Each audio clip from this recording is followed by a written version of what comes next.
Good evening, everyone. Thank you all so very much for joining us for another edition of Trekker's Delight. Today, we are going to be recapping Discovery's Species 10C. Before we get started, can we ask William and Danger to introduce themselves? William and William. My name is William Wofford. I hail from Little Rock. I'm 28 and I'm a hardcore Trekkie, and I'm very excited to talk about Species 10C today. Excellent. Danger. Hey, I'm William Danger Newman. I'm from Omaha, Nebraska. Long time Trekkie, too long when I think about it. Looking forward to talking about Species 10C. Too long is never too long. Well, that's true. All right, let's get started with our intro and then we'll be right back to do a brief summary.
Okay. And Can't we get enough of that have music. with Right? joining us is Marie. Marie, we've introduced ourselves to everyone. Can you introduce yourself real quick? Hi, I'm Marie, and apparently late, so there's that. But I do the Unimatrix 47 blog on Star Trek for Game Industry News. So, All right. So, the past couple of episodes, I've been pre-recording my summary, but work just had me today, and so I'm just going to rush through this summary as fast as I possibly can. I'm just gonna rush through it, y'all. Just bear with me. Right. All right, so Discovery has arrived at the DMA. The opening moments of the episode reminds us of how large the DMA is and that attempts at communication have been unsuccessful. Burnham and Rillick decide time is of the essence, so they employ their contingency plan of emotional communications. Federation delegates have decided to use the chemical form of the emotion for peace, which will be uploaded into a fleet of dots and then applied to the hyperfield's surface. Zora expresses worry over a feeling she can't qualify and shares those concerns with Stamets and Adira. They agree to connect with Dr. Culber to address her concerns. Back on Book's ship, Commander Reno devises a plan to communicate with Discovery by use of those old nasty black licorice sticks. Discovery launches the dots, and finally, in a callback to Stargate SG-1, the dots in Discovery are sucked up and brought into the hyperfield's orb. Tarka, once inside the orb, finds the DMA's power source on the far side of the hyperfield in a silicon alanium alloy. Tarka believes that once they are in contact, they will be able to retrieve the power source. Book notices Tarka heading in a direction of his ship that he doesn't like and quickly confronts Tarka and redirects him to find a way to get them out of the orb. Reno sees something important and redoubles her task at getting her communicator to work. On Discovery, scanners read hundreds of life signs and the ship is being scanned, but systems can't be restored. Tarina openly pushes back on Taru's speculation that Species 10C is attempting to understand Federation technology. Dr. Harai suggests they are most likely waiting for a stated purpose, but they need to give Species 10C a gift of something they would want to build trust around. Reno decides to work on Book by assailing Tarka's character. Book lets her know that for Tarka, this is about getting back to someone he lost. Book respects it because of how Tarka is honoring his promises. Ndoye attempts to connect to Burnham's military side by saying she has to know when she has met a brick wall and give up and do what is necessary. Burnham's classy response was, as captain, my experience has taught me otherwise. General, we haven't hit it yet. Rillick sees and hears the exchange, and a slight smile plays across her face. Species 10C responds to their gift by showing repeated lights expressing 6 different emotions. Tarka needs Discovery's nacelles to ignite plasma to allow Book's ship to burn a hole through the hyperfield with Ndoye's help. Zora responds to the message by replicating the lights, but this gets them nowhere. They are a level 2 of a, I almost said Kardashian scale, Kardashev scale. They are too advanced for the Federation. Burnham artists Christopher Detmer and Nilsson to the cargo bay. Christopher postulates that the emotions could be a language similar to music, meaning the molecules are each a message in and of themselves. Detmer surmises the lights are similar to lights in space that help pilots navigate. Reno informs Book that if Tarka pulls the power source while the DMA is running, the hyperfield will implode and he will kill them, Discovery, and Earth in the process. Reno then says, you need to make this right. Personally, Saru wonders why Tarina admonishes him. Burnham told him how often Sarek did this in public. It's typical for Vulcans to do this to those they care for. Book confronts Tarka, but he has prepared for Book's reaction. Discovery has started to communicate with Species 10C. They send a ship, and Rillick, Burnham, Saru, Tarina all go on board. Tarka admits Book was one of his real friends in life. Burnham needs to talk to Saru. Saru shows her a simple technique of yelling. They both yell out their frustrations to each other, which leads to a tender moment between the two. In yet another way, Tarina announces her closeness with Saru. The party of 4 vanishes from the cargo bay onto a replica of Discovery's bridge. They see an unarmed, isolated weapon along with molecules and lights on the view screen. They realize 10C is curious about the weapon. They now know 10C may not know of the damage they are causing. Before they can offer a response, Tarka burns a hole in the hyperfield, and this alerts 10C, sending the 4 back to the cargo bay. Whew. That's it. All right. I see Michael's face. All right. Question for you all. Quick question. Well, first, just to let you all know, for me, this particular episode was a whole lot about trust. Just for me, it was a whole lot about trust.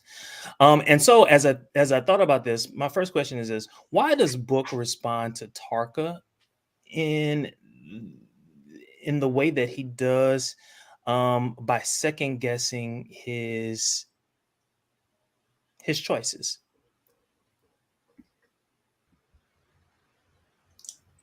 On which part do we apply that question? Right. I mean, So on his ship, when Tarka was about to do something, about to move to a different part of the ship, and Book stops him and he says, no, what are you doing? I need you to work on getting us out of the orb. Oh, right. Yeah, because he's suspecting that he's up to something, I think. Because Book's not a moron. Yeah. Is really where I'm going to go with that. You know, bad computer security notwithstanding, danger. But he's not a moron. Like, Tarka's already shown himself to be, like, while he has what Book apparently considers decent motives, he's shown himself to be untrustworthy when he's given free reign. And, you know what they say, once bit, twice shy, right? Mm-hmm. Yeah. Well, and I think hadn't Reno started working on him a little bit by then too? No, not at this point. Oh, maybe not. No, that was a little bit before that, wasn't it? I mean, Tarka has been. Go ahead. Oh, I was gonna say, I think that there's also just kind of a power dynamic on Book's ship, and so I think that is kind of he may realize a little bit that Tarka is getting too comfortable and too cozy on his ship that he's in control of. And so I think at that moment, it wasn't so much an immediate of I distrust you. I think he's still in that time. It feels that they have a shared goal. But I think he realized when they were at the casino that Tarka has a strong propensity to kind of take control of situations. And I think he kind of felt that captain instinct in him and said, this is my ship. I need you to slow your roll a little bit. And was taking a step back to kind of assert himself as the dominant one in that ship and in that space. Mm-hmm. I think that was part of it. And I do think that there is kind of a hesitancy, but I don't think it's directly correlated to a mistrust or a perception of him deceiving him. I think it's more so like, I know you have a propensity to try and run stuff around here, and I'm not putting up with that. This is my ship. I'm still. Yep, fair point. William? Honestly, it had been evident for the last couple of episodes that Tarka was beginning to get on Book's nerves anyway. Like it had been growing, and I like that it had been growing. I mean, the only thing Reno did was provide information about the calculations and all the explosion stuff that Tarka was making that he wasn't revealing. That was literally the line that Book was like, okay, that was just information. But as far as like an emotional, my horse is bigger than your horse, my ship, my command, that had been growing for like the last 3 episodes. And so we were going to come to this point anyway. So it's actually good that, and really Reno didn't have to talk Book into anything. It was mainly about providing information. He's like, why I like Reno, I love Reno so much. He's just like, look, we don't know these people. We don't know Tennessee. We probably gonna die anyway. So I don't care. I'm just letting you know that, and if you don't believe me, you can ask him, which he did. and I like that they didn't even bother showing the scene of the initial confrontation. We just cut right to it. I was right. Like, oh, okay, cool. Skip over. I loved how Reno told him, you don't have to worry about the math that he shows you. Just look at his face when you ask him. Look at his face. Right. Because it's like, what math in Hollywood are they going to come up with to show us? I'm like, the hell we go understand it. But Manny equals MC Kaboom. Right. Yeah. It's just like, will it go? I need that on a shirt. I'm not going to lie. Oh God, I can't wait till we have a clothing line. But yeah, those are my thoughts on it. It had been developing for a while. That little calculation that we never really got to understand, or we saw it, but we didn't really get to understand, was literally the needle in the balloon. To be fair, though, I mean, can you imagine spending that much time in close quarters with that man and not being irritated with him? I'm trying to figure out what's Tarka's definition of a friend. I mean, at this point, anyone who can tolerate him for more than 48 hours, I think. I'm gonna tell you right now, his first friend was a little bit too close. So I don't know. I don't know what he thought he was gonna get on with Book about. Just saying. I'm just saying. Well. So can I say one thing that I love that they did in this episode with Reno and in this scene, saying in this, I love when they tied her back and they Reno has never across the 2 seasons has never really had a firm tie-in to like purpose, for lack of a better word. Like she's been kind of comic relief. She has been kind of, sorry, my dog is trying to get in from the back door. And so she's really just kind of had, she's just kind of been floating in there, and they've used her to stitch in and pull together certain components. But I feel like they really humanized her in this scene where she was talking to Book. And I love that. I was kind of like trying to jot notes, and I was writing a note getting ready for this. And I stopped when she started talking about being on the ayahuasca. And I was like, this is really the first time that we really hear that she has this deep emotion, has this deep passion. Like they've dropped things before, I remember she had a scene where she was talking to Wilson Cruz. I can't remember his name isn't coming to me right this minute, but was talking to him. Yes, but I think this was really just truly humanizing her in that moment, and I felt connected to her like as an actual character of the show in that moment. So I think that's not entirely fair, because we do have a wonderful moment earlier in earlier in last season, where she talks to Stamets about what it was like to lose her wife. And I think you can make an argument there that like that sequence is in service to the greater story involving Stamets, but I think we've been seeing little bits and pieces of what they can do with Jet Reno. The problem, of course, being that Tig Notaro is just super busy, so they can't really write her into much because they don't know when she's going to be there. So it's so interesting that Michael takes us to that particular moment. So when Reno is talking the book and she's talking about Tarka, like really assailing his character. And again, as we consider the concept of trust, for some reason we've lost Michael. My money's on the letting his dog He's in. got to go rescue his dog. He's there. Okay. He's there. All right. So as we consider trust, what is Book communicating to Reno as the two of them are going back and forth? And then what does Reno communicate to Book in response? Are we Well, I talking think- like literally or metaphorically? So metaphor. So for instance, what's happening is Book is letting her know about Tarka. Like why is he there for Tarka? And so he explains, Tarka is doing this because of a lost love. And then Reno comes back and basically says, yeah, but you're likely doing this because of something else. And it's not because of Tarka. It's because of you. Trying to fill a void that he can't fill.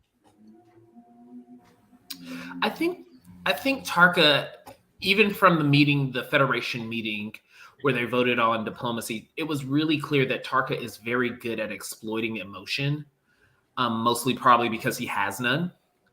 Mm-hmm. And I think that his exploitation of Book's emotion emboldened him to continue and let him know that he wasn't alone. And so I think that in that moment, Tig was essentially trying to say, to your point, like, because you are giving him this, he's been able to manipulate your emotions as justification, you're validating his actions in some way, shape, or form. I think that moment really is kind of him putting into perspective that while Tarka is the brains behind this operation, he may not realize that he's actually giving the lever of power or giving the check that Tarka needs in order to move forward. And I don't think he realized that until that. I still don't think he's really realized it as a character. But I think that's what he's kind of thinking in that moment, and that's what she's trying to convey to him. Right. I agree with a whole lot of what you I think just he hasn't said, really but thought I really do. I think that Tarka is really responding on 100% emotions. I think he's just doing it in such a way where he's putting a whole lot of other people's emotions on the back burner, and he's really riding his own personal emotions. That's just really how I feel. I think he's a narcissist, and right. So like everybody else's emotions don't matter, and that's one of the reasons he's really great at manipulating Book, right? Because Book's a tool. Book's not a person. And even this whole business about and I really don't trust Tarka's declaration that Book's a friend, and I'm not ever going to trust that because this is a man who is manipulating Book into doing what he wants. And he also doesn't not only value other people's emotions, but he doesn't value other people's lives. No, not at all. It's all about Tarka 100% of the time. I think what Jet is actually forcing Book to do is to realize that he hasn't actually thought this all the way through, right? I think she's saying, okay, I know you're not a bad dude. I know that you're not generally genocidal, which, you know, that's not a high bar, guys. It's not. It shouldn't be a high bar, and yet somehow we get Tarka. But I think she's like, you need to think through. You need to think this through. You're reacting a whole lot on your emotions, your survivor's guilt. You're also responding to cultural markers that may or may not be valid anymore. But you need to think it through all the way. And we knew he wasn't really thinking it all the way through when he uses the transform example with Burnham, because his example didn't actually support the argument that he was trying to make. And Book's not, again, you know, Book's not a moron. Like, right. He's very conversant with what he does and why he does it. He's just not looked at this and pursued it all the way down the rabbit hole, because he's angry and he's hurt, and I think he's passively suicidal. If that's something that we can say without without a content warning. I've said throughout this whole shebang that Book doesn't want to come home. Like, Book wants this to be it. Like, he's like, all right, all the Quajon are going to go extinct with me. Yeah, I don't get that impression from him that he wants to die in this mission, but I think he's willing to die in this mission, is what I get from him. And that if he dies, so be it. He's lost everything anyway. I'm just going to do whatever I can to prevent this thing from destroying anybody else. I would buy that. I would love to hold on to that, except for the fact that he's done pretty much he's textbook steps. For example, he gives up Grudge, his most important, like, he bequeaths Grudge to Burnham, his most important, I hate to say possession because she's not really his possession, she's his queen, but he relinquishes Grudge. Well, yeah, but there's a whole conversation he has with Tarka about how Tarka's going to get the power source and Book is going to blow up, and it's very clear in that conversation that Book doesn't expect to survive. Yeah, I just think, you know, if you're going into a dangerous battle and you think there's a good chance you may not come back from it, because you're determined to do whatever it takes to destroy this thing, even if it means your own death, you're going to give up your own animal, that's fair. One, right? That's completely fair, them. Except that Book is creating the terms of this battle, right? This is you know, this is not the Siege of Kiev. This is this is Book basically. I see you, William. The Book is basically shout out to Marie for current events suicide by DMA. All right, William. I'm sorry. I wanted to finish that. He's gone Hollywood on us. No, in a minute he's going to judge me. There it is. I think. All right, Danger's right and Marie's not wrong, and this is why I said. Okay, I think there's a gray area. Now remember, you're still on thin ice after the Pulaski business, so be careful how you phrase this. Okay. This is what I think happened, and I'm kind of speaking from personal experience that I've healed from recently. I think that Book was his own character up until Quajon was destroyed, which we can all agree his character completely changed. Like, just poof. And I think what happened was that he inherited along the way, and let me complete this thought because it's not going to sound right in the beginning. I think he inherited a savior complex in the beginning, a type of martyrdom, if you will. And along the way, yeah, he does not mind doing good intentions, but he does them out of grief and guilt. Believing, and not to mention the survivor's guilt that he's inherited along the way, which would contribute to his willingness to sacrifice, which is, I won't say, I mean, you could interpret it as passively suicidal or willing to sacrifice yourself. Either way, the dude's hurt, and it comes from the same pain.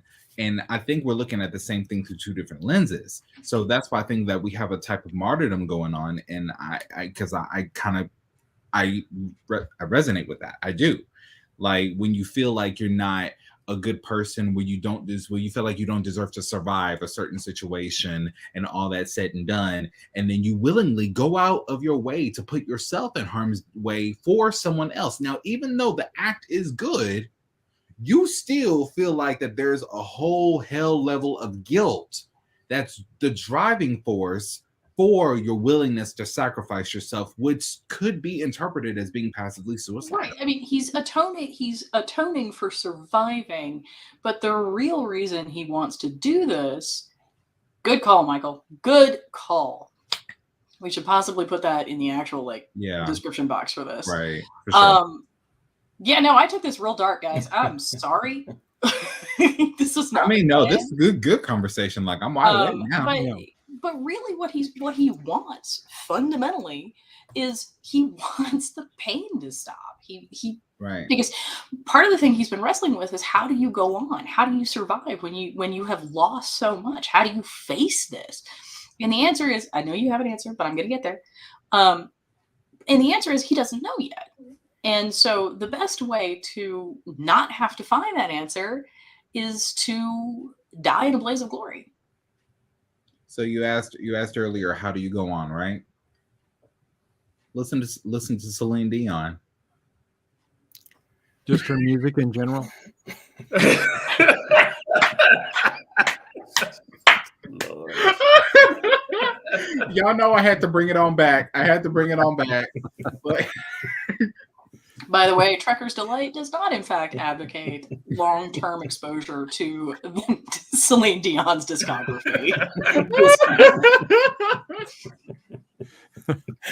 Okay, let's take it in another direction. So, I'm done with you. At the beginning of this season, what we saw two women who were pitted against each other, Captain Michael Burnham and President Rillick, and they were pitted against each other. In tonight's episode, we didn't see that. What we saw two leaders acknowledge each other, and they let each other do their thing and appreciate each other in silence. Did anyone else see that? I am so excited about this. I am so excited, because I am very, very done with the trope that says two powerful women automatically have to be at each other's throats. There was that brief mother-in-law look from Laura Rillick at Burnham when she said, "I think it's time to move to the second phase of our communication strategy, our first contact strategy." And she kind of looked down at her and gave her that, disapproving mother-in-law look, I think. Dude, please don't bring that up. Like, I don't need you to trigger me. Like, I have enough trauma with regards to my own mother-in-law. It happened only one time, and the rest of the episode, put it behind them. Yeah. But even at that, it was just all it really was a look. Burnham explained herself, and she was like, "Yeah." See, they matured. They matured. Well, I think that, actually, we do know how much time. We've been watching the evolution of this relationship. We go from this very hostile kind of situation where everybody's trying to figure out where they fit in the hierarchy, and Rillick is basically trying to, they're trying to just figure out where all of that fits and how they interact. And I think specifically, it's going through the galactic barrier where they work it out, and they're like, okay, we already know that they've sat down and talked to each other and said, hey, this is my sphere, this is your sphere, you do you here, and I'll do me here. And I probably flipped hands there, but go with it. So they work that out, and I really love that we end up being able to come in and talk like people and work through the conflict and come out better for it. Yeah, I do love what they did there, and I feel like they've been watching a little bit of FTP, because I feel like even though it started after this season was written and produced, but I really feel like somebody watched like so many of these shows where they have strong women, and they're like, women against women, and it was like, yeah, we can set it up and make people feel like there's going to be that dynamic and there's ultimately going to be this villainy. But they actually created and forged a bond. And what I'm thinking back to, like their relationship, is Archer and the Andorian. Oh my God, why? Shran. Shran, thank you. Shran. Names, apparently, names are really not my thing this evening, but it's okay. But More wine, Michael. More wine. It makes it easier. More wine. Tequila, That's always the answer. tequila. Ooh, ooh, ooh. Me and the cactus do not get along. We do not. But I feel like they really did a good job of taking that exact same kind of feeling and energy and infusing it into the relationship between Rillick and Burnham, where it's like, we're kind of thrust to work together. I don't really trust you, but we are forging this bond that can carry on indefinitely, or in this case, from season to season, or at least until season 5 in those 10 episodes. And so it's I really love what they did and how they created that dynamic. And I think it kind of, again, puts the energy. I really think it rewrites the script, because I'm thinking back to shows like other really mainstream shows like Scandal, and even thinking back to the energy that was on set when during Voyager between Janeway and Seven of Nine, like their actual real life confrontation. Like, you know, if you're a Trekkie, you know what I'm talking about. Yeah. But so I feel like that was kind of like what Hollywood has always played to. And I feel like they did the same thing they did with Archer and Shran, and they did it with women. And I think that shows that, yes, there can be strong women that can find common ground and be friends and help each other excel and help each other move forward. Wait, are you saying that women are people too? Wow! And Hollywood is recognizing it too. I mean, works. you know, I gotta tell you, I don't know if that's Hollywood like blanket statement. I think it's mostly Star Trek. So let's be real. William has the shades back on. Danger, you've been quiet.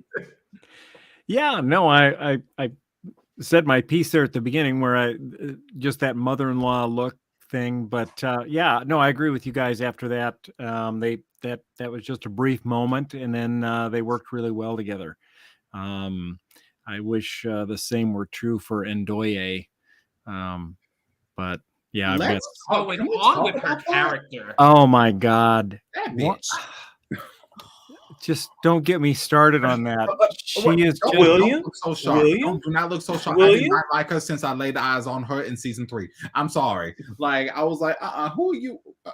Did you just cut me off? I'm sorry. I don't respond well to being cut off when I'm on the con with somebody. You don't do that. If I come home to Earth and you cut me off and I'm human, I'm gonna cuss your ass out. I'm gonna cuss your mom out for how she raised you. And let me shut up. yeah, it's just rude. Go on, Danger.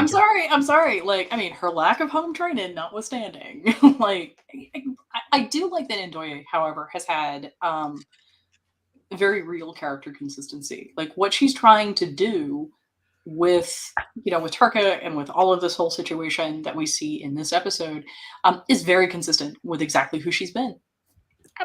Good. I mean, I love that her character makes me hate her. That's a good thing. Are you having like Kai Wynn moments here? Yes. Like, Yes, Yeah, but we who loved her. Right? We loved her. I mean, yeah, Any episode she was absolutely. on, we loved. Like absolutely, Louise Fletcher was amazing. Was absolutely amazing. And then of course, and she came to Deep Space Nine off of One Flew Over the Cuckoo's Nest as Nurse Ratched. So like, yeah, no, ratchet ass. But I'm just saying. that's a thing that just came out of his mouth, ladies and gentlemen. I said what I said. I said what I said. Like, We know. but We know. but It's on the listen, internet now, and the internet is forever. you know, fine. Like Ndoye, she okay. So I remember seeing her for the first time in season 3, and I already didn't like her. Now the reason I kept that to myself was because I didn't think I'd see her again. Well, now that we see her, Is we it got because more she was character representing development. Earth and she wasn't representing the part of Earth that you had become accustomed to? Is that why? You don't have to be part of the Federation to be a nice person. Right. You don't- She was you just don't- She was protecting her home world. You can protect your home world without being a douche. Well, There at is that a He way was to do head it. of I don't Earth know. security. A I don't random know. ship rolls up. Yeah. That's how I feel. I Girl, mean, No, again, he was an again, asshole. like it's 3132, and they could have scanned that ship for humans and would have been like, oh, humans that are warp capable. Let's see what they're about. Instead of just literally cutting Michael Burnham off halfway through the conversation and sending her halfway ass back across the way to the Gamma Quadrant. and Like, they that's had just a wrong. they That's had just a wrong. planetary defense system. They I had don't nothing care to if worry they got about. a Tony Stark shield around the planet. That's beside the point. Like, No, I'm just saying she had no reason to be an asshole.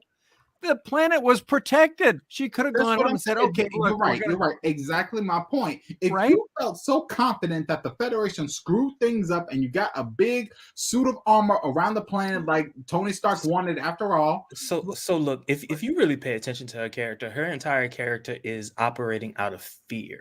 Everything she does is she's operating out of fear. And so that's her motivation. so. One of the things that my husband says all the time is that when the only tool you have is a hammer, everything starts to look like a nail. And I think that's really where she is that she is like her whole purpose for being is to protect Earth and to protect Earth's interests. Burnham shows her basically like a better way one time, and they start working on it. But it would be a huge about face if she were suddenly, I mean, because the DMA is exactly the sort of threat that would prey on her terror. Mm-hmm. This is exactly the sort of thing that, she was commissioned to deal with. And so because she's commissioned to deal with it in this very militaristic posture, that's what she knows how to do, y'all. Like, I mean, her hammer in this case is like nuclear weapons or what have you, and her nail is literally everything else. So I agree that with everything you all are saying around her characterization, it all fits from season 3 to season 4 to where we are now. It all fits together. My issue and I keep asking what is going on with her character, because it doesn't fit with her being a representative or an ambassador or a diplomat. And it doesn't, like, how does she get that job? that's Right. what So look, I worked so for the some Department things of State under George W. Bush. some All right? things you've got I to did, remember. and I gotta tell you, Ndoye would have been my ambassador, and I would have Why? had fun Some things you've got to remember. under my chief. I Yes. would have had to have been like, Some this is things a you got to problem. This is a remember. problem. This is a problem. Starfleet was located on Earth.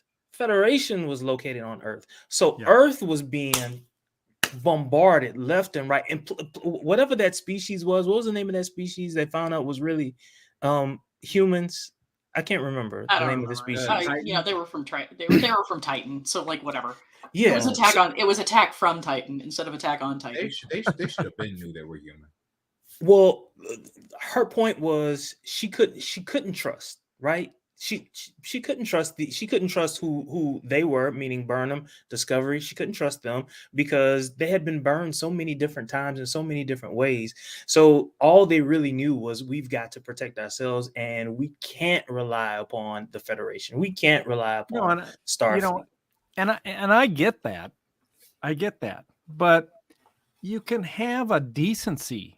You don't have to be a jerk about it, right? And she was a jerk in that season 3 when we first met her and they came to Earth. She was a jerk. It's like, and I can see why Titan decided, screw it, we're going to be assholes right back and let's start this war, because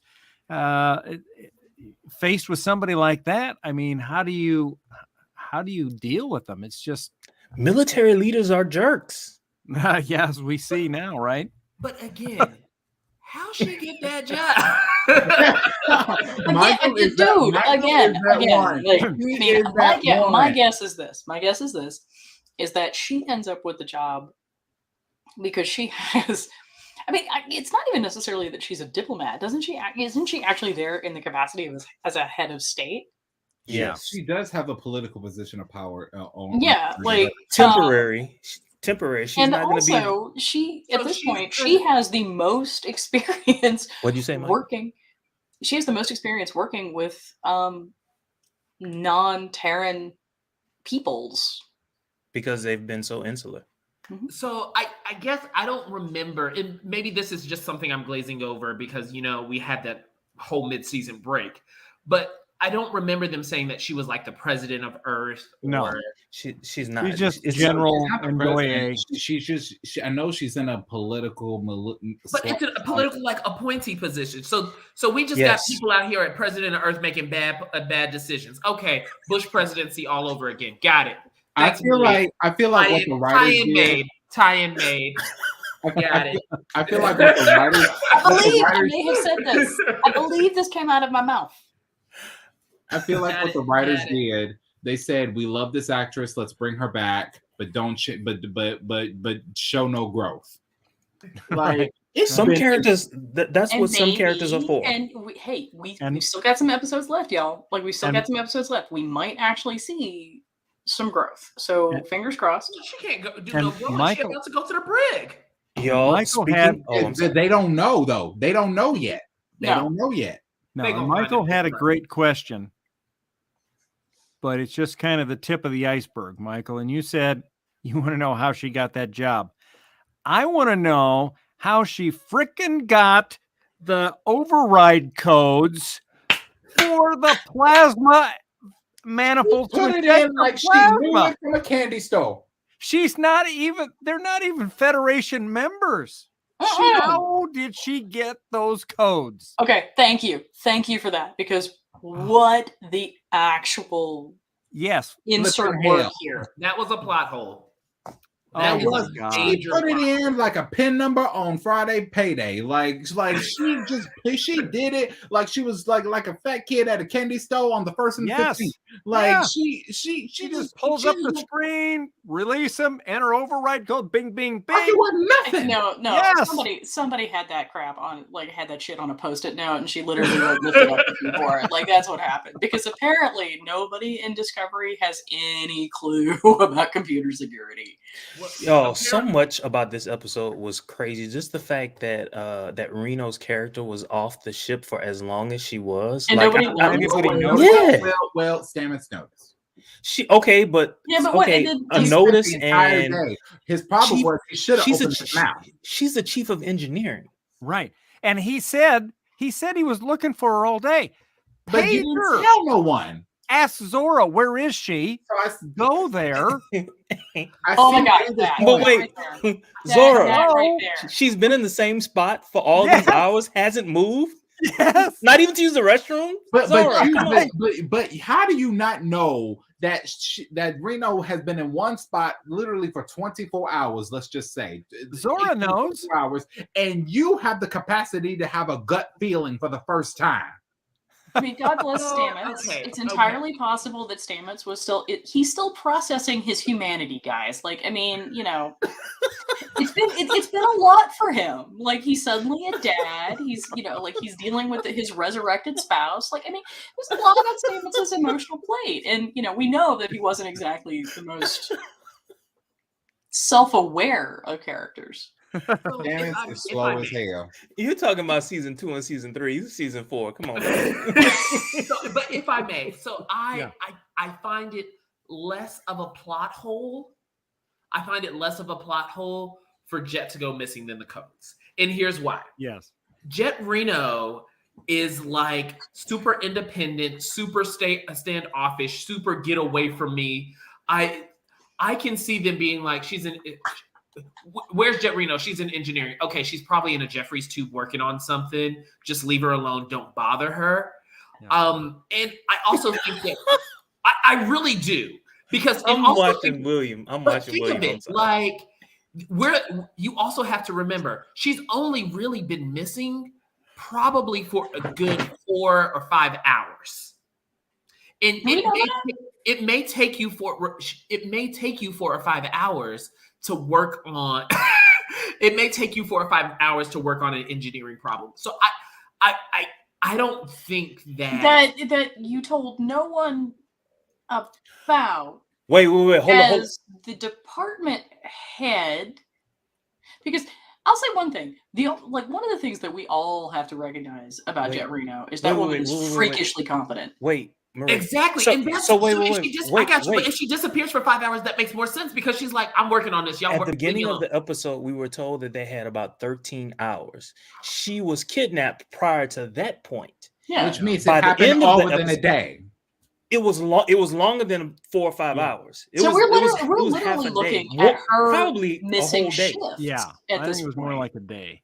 Yeah, like she's missing shifts at this point. She hasn't shown up. She hasn't and I I don't think- defy you to find any sort of militaristic organization that doesn't have an accountability check at the beginning of every freaking shift. I'll be honest with you. I let the 24th century Treks have their way with only being able to take combat signals. I let them have their way. love the But fact we that you're are, but like- we are in the 32nd century. We should go with where B'Elanna went with it with that bone marrow transport when she locked into the bone tissue. William, mineral I cannot lock. take you Thank seriously. you. It was a mineral that you lock. have pigtails. Thank you. So I'm just saying, we are in the future. This should not be a topic of conversation. Like, this should not even be a topic. How do you not notice? How do you not ask God. questions? And if you really were looking for the bitch, you should have been asking everyone where she at.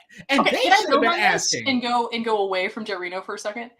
Because for me, what's really frustrating is the whole discussion that Burnham has about Tarina. Because I'm just kind of like, your Vulcan is like 1,000 years in the past. Are you about to tell me that you do not think that there has been some sort of societal evolution so that maybe the cultural markers that you are familiar with don't matter anymore?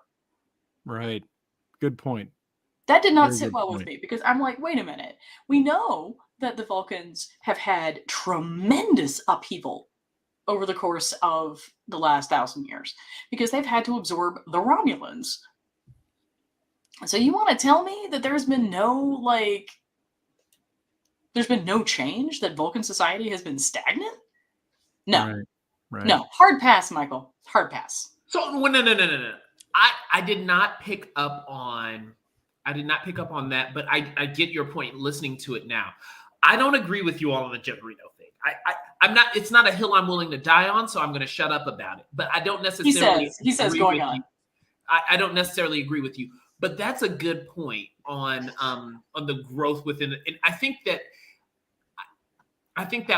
there was a tweak they could have done, and she could have said, from what I know or from my experience with the Vulcan culture, this is what it may be. And I think that would be saying like, hey, this is a hint at what might be going on or what you could possibly do, and Right. kind of give Saru the opportunity to have a conversation and create a conversation with Tarina. Tarina. Thank you, because I was gonna but You're like, Vulcan lady, her. yes, Yeah. I was like I'm telling you, I'm struggling with the names today, and so I think that would have set up. It has That been was a hot that minute. moment. But It has also, been a hot minute. I think that, and this is just kind of like an overarching thing of what I'm seeing this season. There are a lot of subtle tweaks that would probably have taken like 4 seconds, 5 seconds, maybe even 6 seconds that they could have incorporated, and they didn't. And it makes it feel this season just thus to this point, it makes it feel not sloppy, but it's just not as tight as I think it could be with the story time, with the storytelling and with the overall connection. Like overall, I loved this episode because after 4 seasons, we're finally starting to see the bridge crew, be a bridge crew. Right. Like, Oh my no God, lie, they no have lie. lines, and it's not ask that just question. and it's not just magic Awoshkun. I still don't know their names. No, no. I'm sorry. No, because if I try to Man, if you describe, didn't know it last week, I he's know not what gonna- he's not gonna know it and this I know week. and I know Detmer. but if I try to describe the others, I'm gonna sound racist as hell. So I can't. Like last week we literally had a whole conversation about how Lieutenant Nielsen, now Commander maybe, is the white blonde chick on the bridge. She's the white blonde chick. Because I know Yes. Detmer, I know Owushkin. Who's the Asian motherfucker? Jen Reese. Reese. See how that sounds? See how that sounds? Like, Reese. who? Reese. Remember, Reese could never hit anything during season 1. He had Look, no targeting I'm skills. sorry. Yeah. I'm sorry. There's only 2 Reese's I know: the Kyle Reese from Terminator and the Reese's I like to eat. That's the only Reese's I know. That's it. That's it. I don't know why is the Asian name Reese? Why? He did that shit. Why not? I ain't playing Why that does shit. his race have I told anything to you. do? I told you it sounds Why? racist. I told you I'm gonna sound. I told you I'm gonna sound racist when trying to describe it. I said it. I said it. Y'all didn't want to hear me. Why is Burnham's name Michael? Cannot anymore. Hell if Right. I know. Because they passed gender norms about the 32nd century. Damn it. Okay. So Okay, well, last name, surnames, whatever. I never said anything Can about. we pull away from like whatever that is going on in that section of the screen, and can we talk about the communication now? Like we have 10 minutes, guys. Let's talk a little bit about what the episode was actually about. Oh, You're in that I see section what of the you did. screen. So back to what I was talking about.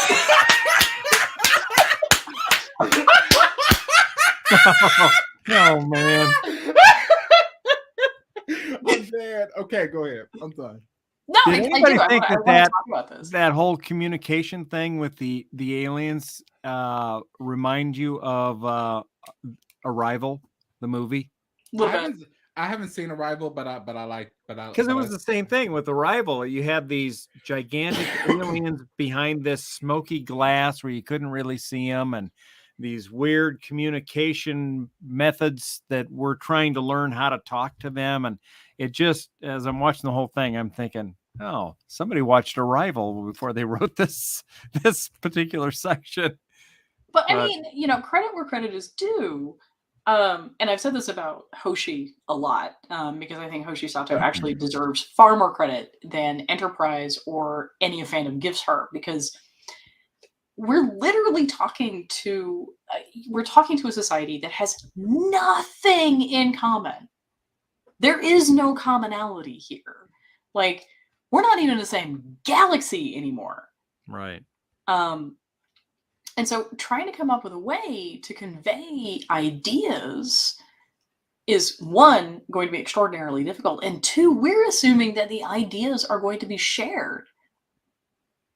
Right. And there's no guarantee for that. And I really, really love that it's hard, because I think I understand why the Universal Translator exists. I understand because we needed to have a way to communicate so that we could go on and have stories.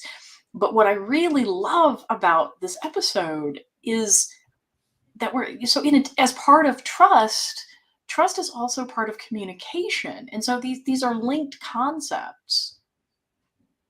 And we have to be able to communicate in order to forge a connection, which goes back to like the season's overarching theme. But yeah, it's hard. I mean, it's hard in, a marriage when the two of you are from ostensibly at least the same planet. It's hard when you're trying to talk to, people with generational differences. It's hard. And so like it would only be orders of magnitude harder to talk to the society that looks like nothing we've ever seen before. And I was here for that. Yeah, I like that part. Communicates completely different. I'm sorry, Michael. I agree. I think they did a beautiful job with the communication part and making it complex and kind of like boiling down and getting. I think that was actually done well. One thing I have noticed that they consistently have done this season, like, have you all noticed that like the title from the previous episode is like what is needed in the next episode? Like the Rosetta Stone this time was the lights, and Species 10C was the episode of this, or the title of this episode, but we're probably actually going to see Species 10C in the next episode. Have you all been noticing like that has? Oh my God, I'm so ready. I am so ready. Yeah, and so Marie, you're so ready for what exactly? Because I'm reading these comments.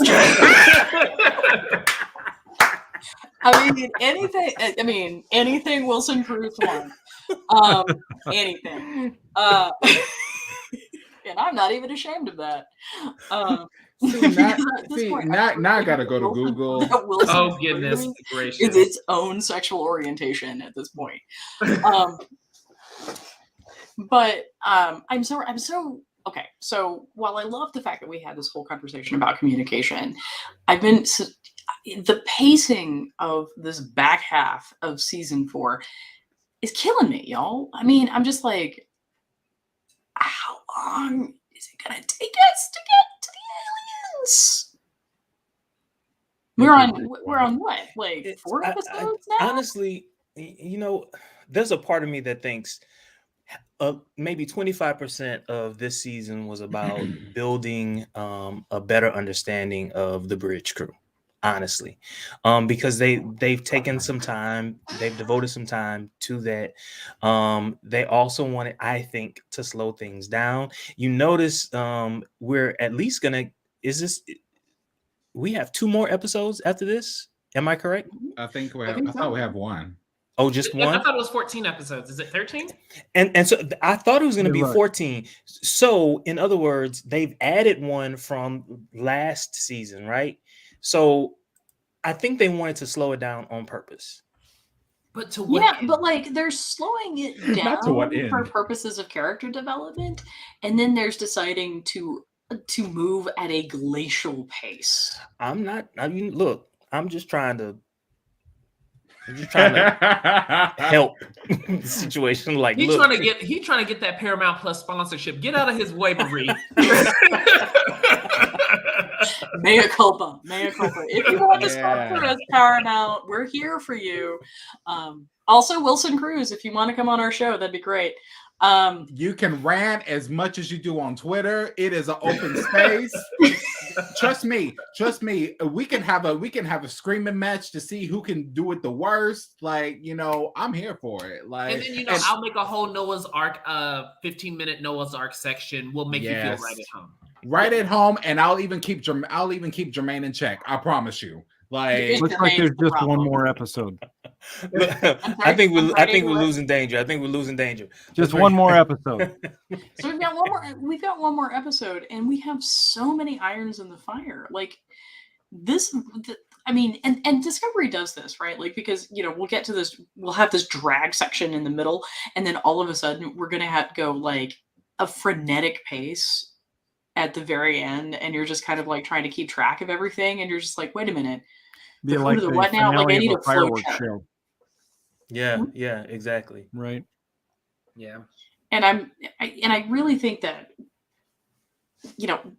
we know that Paramount is capable of pacing things because Prodigy has been beautifully done as far as pacing goes. I know. I'm with you on this, Michael. I am with you on this because Prodigy. I has owe been you all amazing. 3 episodes of What If, breaking down the first part of season 1 of Prodigy. But I'm back. I have some time again. I had a slight a nuclear warhead went off at work, but we're back. Don't worry. Maybe in light of current events, don't make that joke. Yeah, This is true. I was gonna say, Might be too soon. And how has sorry to just jump in with this out of the blue, but how has Book still not locked down the controls of his ship? I said it. I did. I told you it wasn't going to happen. I said it. Well, frustrating. Marie specifically said it on Book's part. I said it on Tarka's part that Tarka is not done. And he's put in more security measures on the ship than just a big patch of glue sticking itself to another ship. Like, so Tarka, he's a madman. I really feel like we need to sit them all down and be like, so basic OPSEC. Right. So also, here's we need to McAfee. have better passwords, Yeah. for example. Yeah, the 1, 2, 3, 4, 5 for the plasma vent. Right. It's just terrible. Although keeping up with your officers. Hard, right? Like they did that with when he repeated. Leave Jet alone. Like he Leave repeated Jet alone. Kirk's. And when did Jet become like a sleight of hand master with this secret comm thing she has up her sleeve? She always the I mean, does. Oh, I yeah. can't. She I always finds- nothing past She Jet finds Reno. Tarka under a table. He comes out, takes her hostage. When did she have a chance to grab a? She I is do- every no. That's all that I matters. actually remember her doing something. They didn't really show it, but she moved this way. I do remember that. I'm gonna look for that. I mean, we're at this point. It's Deus Ex. It's Deus Ex Reno. So let's just embrace our grumpy overlord. A minor thing that I saw today, which I had never seen in Star Trek ever, and if you all have, please correct me. But we saw a tattoo on her finger that I had never seen in A Star Trek. tattoo. It looked like a ring, but it's really a tattoo. I didn't Isn't notice that isn't that actual like Tig's actual thing like for her I, wife? th- I think it is, but I've never seen a tattoo on Star Trek. On any. I mean, you I mean mean, other than- Chakotay had a tattoo on his eye. I mean, that wasn't real. I'm talking about like a person's real tattoo. That's what I mean. Oh, okay. yeah, no, I don't Maybe think makeup that's made a I don't- mistake. You think so? Could have. It happens. You don't see too many scantily clad Federation officers, though. I mean, most of they're in, full shirt uniforms and dress slacks, and Were you Yeah. there for the original series? Well, I'm saying now. I mean, Inserts all around. back in the '60s, there wasn't a lot of tattooing. Wasn't as popular as it is today. It didn't even become Right. popular until the 90s.